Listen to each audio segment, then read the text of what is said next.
नमस्कार दोस्तों, मैं ऑलराउंडर सत्येंद्र कुमार सिंह एक बार फिर से आपकी जीके की छोटी सी क्लास लेने आया हूँ। कैसी तैयारी आपकी चल रही है? तो सबसे पहला सवाल हम पूछते हैं आपसे। सबसे पहला सवाल यह है, छंद। हिंदी तो पढ़ी होगी, छंद समझ गए ना? हिंदी में छंद आपने पढ़ा होगा जरूर से जरूर।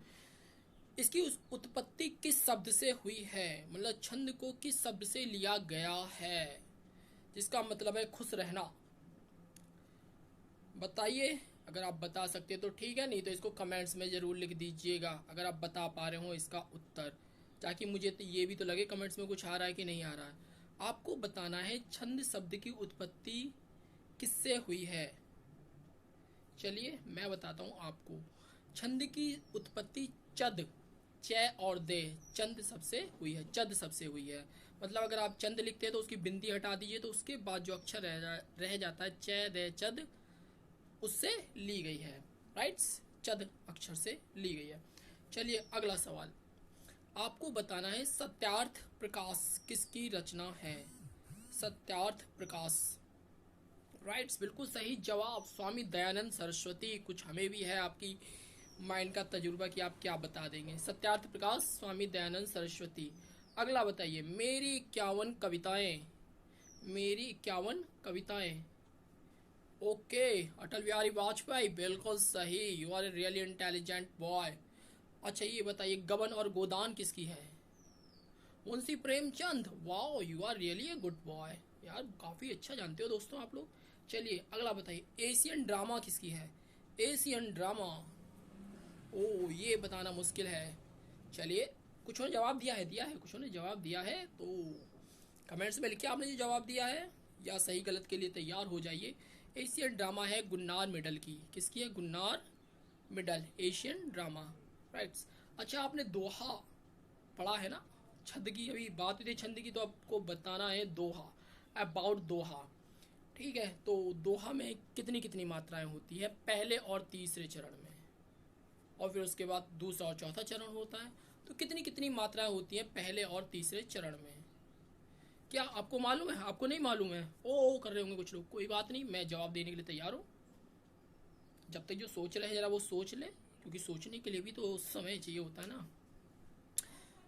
और दोस्तों मैं ये कहना चाहूँगा, ये मेरा चैनल आप जरूर से जरूर सब्सक्राइब कीजिए। मैं इसी तरीके से वीडियो लेता आऊँगा और बहुत ही इंटरेस्टिंग तरीके से आपको जी के शो करूँगा, और इस तरीके से करूँगा कि आपकी भेजे में आ जाए। राइट्स, और आप जो भी तैयारी कर रहे हैं उसमें आपको काफ़ी हेल्प मिलेगी। राइट्स, तो हमारा टॉपिक क्या था? आपको बताना है दोहा में कितनी कितनी मात्राएं होती हैं पहले और तीसरे चरण में। पहले और तीसरे चरण में होती हैं 13 13 मात्राएं। पहले और तीसरे, दूसरे और चौथे में 11 11। राइट्स, और सोरठा में जस्ट इसका अपोजिट, मतलब उल्टा होता है। सोरठा में होता है पहले और तीसरे चरण में 11 11 मात्राएं, दूसरे और चौथे चरण में 13 13 मात्राएं होती हैं। ठीक है, चलिए एक और बता दिए, चौपाई में भी 4 चरण होते हैं, इसमें कितनी कितनी मात्राएं होती हैं? चौपाई, चौपाई चौपाई चौपाई यार, चौपाई। चलिए मैं ये बता देता हूँ, चौपाई में 16 16 मात्राएं होती हैं। मतलब जितने भी चरण होते हैं, 4 चरण होते हैं। वैसे तो हम लोगों के 2 चरण होते हैं, लेकिन चौपाई में 4 चरण होते हैं, और उसमें 16 16 मात्राएं होती हैं। राइट्स, चलिए ओके। आपसे बात करके काफ़ी अच्छा लग रहा है मुझे, थोड़ा लाइक वाइक कर दीजिएगा। ठीक है, तो अगला सवाल है बहुत ही सिंपल तरीके से। और हाँ दोस्तों, मैं ये कहना चाहूँगा कि मैं हर एक वीडियो में अपने जी के जनरल नॉलेज में जो आपके लिए मैं कंपटीशन के लिए तैयार करता हूँ, एक क्वेश्चन फिल्म से जरूर होगा। राइट्स, ठीक है, तो अब आपको बताना है हमारे भारत देश में सबसे ज़्यादा कौन सा मोबाइल बिका है? Android phone. मतलब मोबाइल तो यूज़ करते हैं, लेकिन भारत में सबसे ज़्यादा कौन सा मॉडल बिका है एंड्रॉयड फ़ोन में? चलिए, रेडमी 6A। भारत में जो मोबाइल बिका है वो सबसे ज़्यादा रेडमी 6A बिका है। कौन सा? Redmi 6A। चलिए एक क्वेश्चन और बता दीजिए, रेडमी 6A तो आपको याद हो गया होगा, रेड माने लाल, 6A, रेडमी 6A। राइट, सबसे ज़्यादा मोबाइल बिक चुका है। अब आप बता दीजिए, मोबाइल का आविष्कार किसने किया है माय फ्रेंड्स? मोबाइल का आविष्कार, मोबाइल जो बनाया गया है ये किसने बनाया है? बताइए बताइए।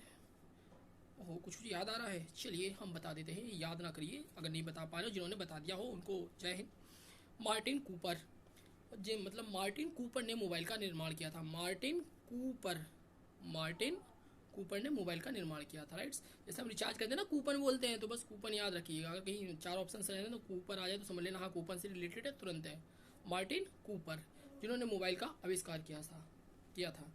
मिसाइल मैन अपने देश में अब्दुल कलाम आज़ाद को कहा जाता है। मिसाइल मैन अब्दुल कलाम आज़ाद को कहा जाता है। आपको इनके बारे में बताना है, इनका जन्म किस राज्य में हुआ था। राज्य, स्टेट, किस राज्य में हुआ था अब्दुल कलाम जी का जन्म। चलिए, नहीं बता पा रहे हैं, कुछ बता पा रहे हैं, चलो कोई बात नहीं, हम बताते हैं आपको।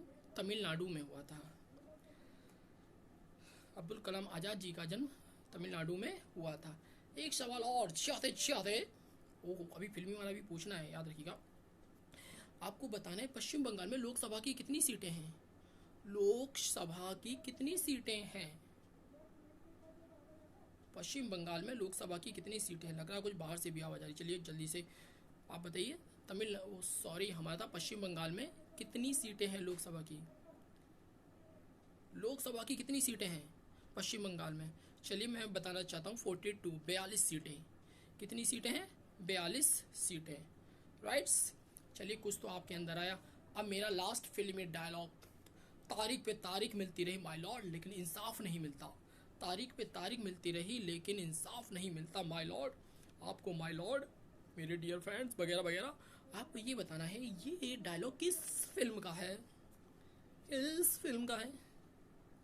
ओ तरीके बता दिया क्या। चलिए मैं आपको बताता हूँ, दामिनी। तारीख पे तारीख मिलती रही माय लॉर्ड लेकिन इंसाफ नहीं मिलता, ये दामिनी पिक्चर का डायलॉग है। और दोस्तों मेरा ये चैनल आप जरूर से जरूर सब्सक्राइब कर लीजिएगा और ये मेरा वीडियो दूसरे पर शेयर भी कर दीजिएगा। और आपको अगर कोई टॉपिक अच्छा लगता है कि मुझसे उस टॉपिक पे क्वेश्चन किया जाए तो आप वो टॉपिक इसमें डाल सकते हैं। जब तक के लिए जय हिंद, जय भारत।